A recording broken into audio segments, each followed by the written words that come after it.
I live Oklahoma City limits, just right around the corner. Family farm is half a mile down the road. How long have you lived here for? I've lived here 20 years. The family farm has been here since in the Rubis name since 1947. The land down here was signed by President McKinley in the land run, and it was bought by the family back in the 40s. So how do you feel about this whole annexation plan? Not real happy, and it's kind of like Shanna said, there's been a lot of secrecy. I spoke to Keith Coleman from the Alliance originally, and then I spoke to the executive director. Kind of the same. They weren't at liberty to tell me what was coming in, but it was going to be a mega plant, and they needed 1,000 acres to do that. To me, that's secrecy. So we started just doing some investigation. And we went to the Planning Commission and presented that we didn't want it annexed. And I get it. If it's Oklahoma City land that they've bought and purchased, that's theirs. If you will look, though, where we're kind of coming from, Plan OKC has 5 different areas, I believe it's 5, that talks about preserving the rural preserve of Oklahoma City. So it helps protect against, I call them predators of the Alliance, that are trying to develop this land out here. So where I live is in that rural preserve. So that is to maintain the rural nature and farming of this area. 1,000-acre mega plant or industrial plant is not going to do that.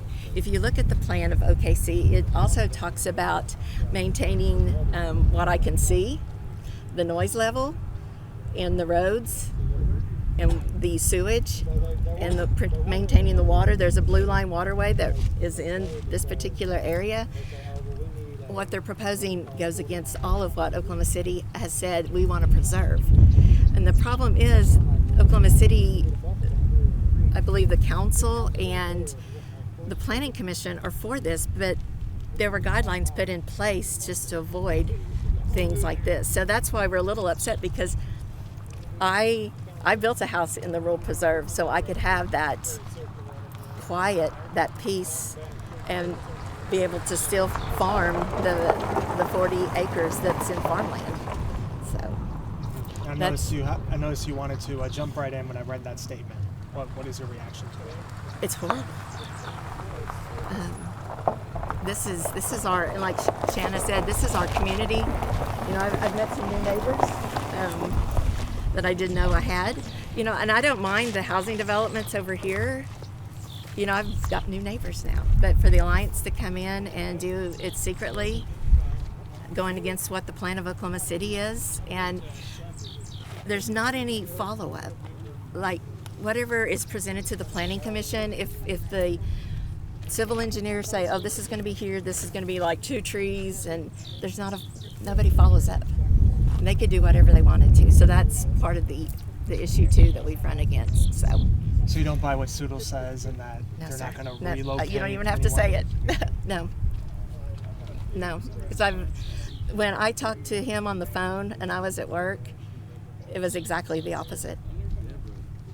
So, and the letter that I received from them said that the land that we own that sits next to the property that they're interested in that property too. But like I told him, I'm sorry, it's not for sale. Anything else I haven't asked you that you would like to add? I don't believe so. I just think people need to become aware of what's going on in city government. Right now, I went to the urban renewal meeting today, downtown Oklahoma City, just because the Alliance falls under that, just to see what they're doing in downtown Oklahoma City, and it's beautiful. I mean, the landscaping is beautiful. That's their urban development. This is not urban. This doesn't want to be urban. And it's like I spoke to Larry Nichols, the committee chair, that if I wanted to live in urban development, I wouldn't have built my house out here over 20 years ago. I grew up in El Reno. I know what it is to live in the city. I want my space. I don't want the crime that comes with it. I don't want the traffic.